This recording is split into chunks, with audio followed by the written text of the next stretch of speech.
Good morning, YouTube. How you guys doing? Jake Naturally here, bringing you a Destiny commentary.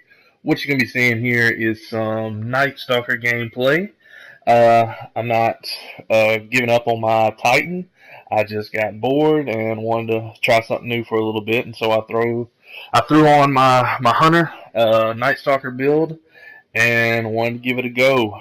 As you can see in the video, the Night Stalker class isn't even completely maxed out. I'm not running uh, the the correct intellect, strength, and discipline build that I would like to be running with this, and so it's just for fun. I just wanted to relax a little bit and just try something new.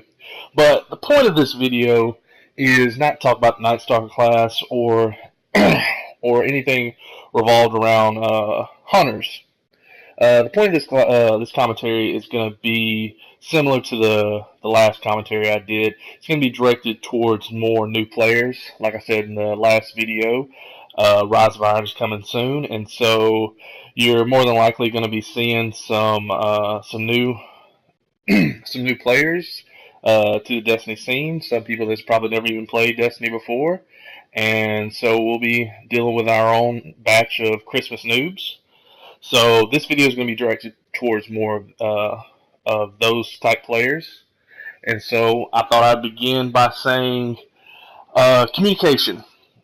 Communication is one of those things that, as a Destiny player, uh, from year one, communication is a very vital thing, especially when it comes to doing the day-to-day things.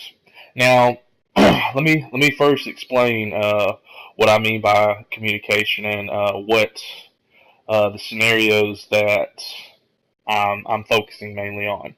Now, let's say guys like Yo Rock, guys like Frosty, Doctor, all the guys that I normally play with. Uh, when it comes to PVE, Vanguard strikes, Nightfalls, raids, since the raid's been out for so long and all these strikes are just basically repeating the same thing over and over and over again, we all know what to do. And with a good fire team that you're familiar with, that you do all these things with on a weekly basis, communication is not that necessary because everybody understands their role and understands what their job is during that raid. And so you really don't have to communicate that much because everybody already knows beforehand, just from sheer experience, what to do. So this is going to be directed towards, like I said, those new players. And so since you're joining Destiny, when I first started playing Destiny, I didn't have a crew of people that I could just jump into a full fire team with and just run a raid. So myself and Frosty, we did Destiny LFG, and we would often matchmake with people that we've never played with before. And we probably would never play with them again. And so, um, communication is very vital, especially when you've never played with somebody, and this is the first time uh, even knowing what their play style is and what roles they like to play. And so, the best thing you can do as a new player, if you're going to a website like Destiny LFG or things of that nature, is just be honest. When you put down, I'm a 335 hunter. I've never done the raid before. Uh, I have all the weapons that I need. Be honest. I mean, if you have the weapons, say you have the weapons. If you have experience, say you have experience. The worst thing you can possibly do is say that you have all these weapons that are god tier, like the Touch of Malice for this raid, and the Black Spindle for the Taken King raid. Those weapons are ideal for the raid. I mean, you can do it without them, but those weapons are normally whenever somebody puts in a new uh, Guardian application for a raid. That's one of the main things they'll put is I have Touch of Malice or I have Black Spindle or both.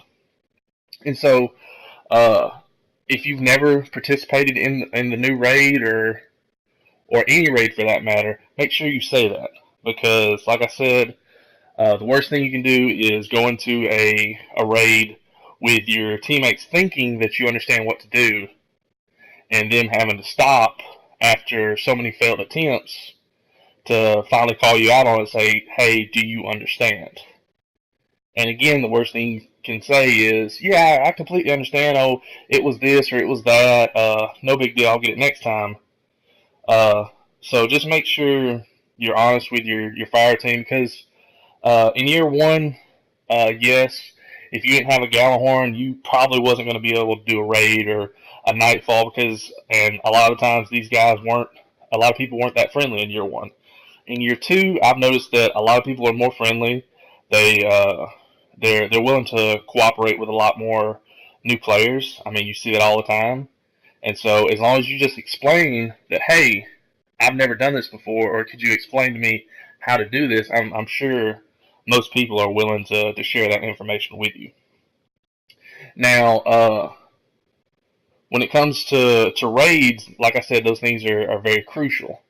And so when it comes to PvP, it's very similar. Now, like I said, uh, I mean, even with guys like Yo Rock, guys like Frosty, all these people that I normally play with, uh, when it comes to PvP, yeah, you still need to communicate. I mean, it's the truth. Things are ever changing. It's not the same scenario every single time.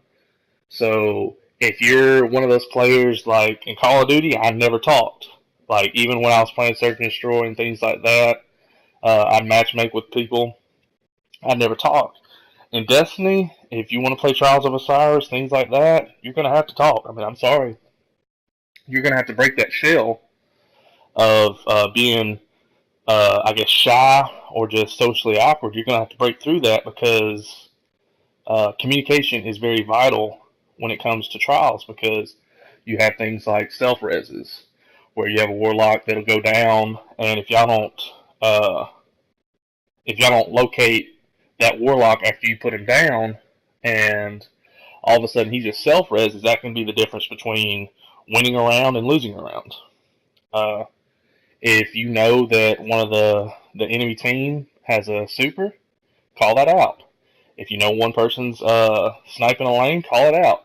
You're going to have to communicate, because that's the difference between winning and losing when it comes to PvP. One man can't win an entire game of Trials of Osiris.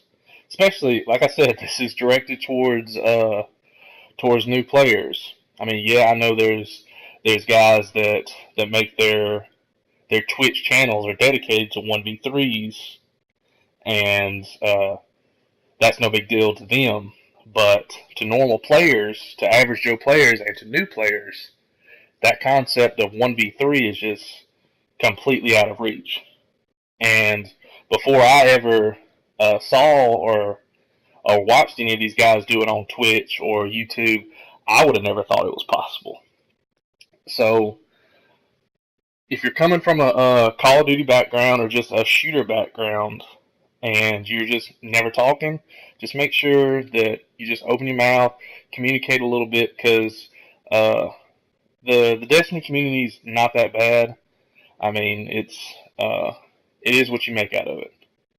And so just talk, and I'm sure you can make a lot of good friends. I've met quite a few people that I've added, and I play with them. I'm not going to say I play with them as much as Joe Rock or any of those guys, but I'll play with them whenever my normal crew is offline and I just need to get a few games in. And so just communicate, guys. It's a pretty easy concept to understand. I mean, I dealt with a situation last week during the raid where I needed to find a group, and one of the guys in the group never ran the raid before, but he never told anybody in the group. So when it came to do the Golgoroth challenge, he didn't understand how to get gaze. So since he didn't understand that concept, and he wasn't able to tell us that he didn't know how to do it, we ended up spending an hour and a half on that, when he could have just said, "Hey, will somebody please just explain to me how to get gaze, or what exactly y'all are doing, and maybe we can get past this." Because once he straight up said, "Hey guys, I don't get it. Will somebody please explain?"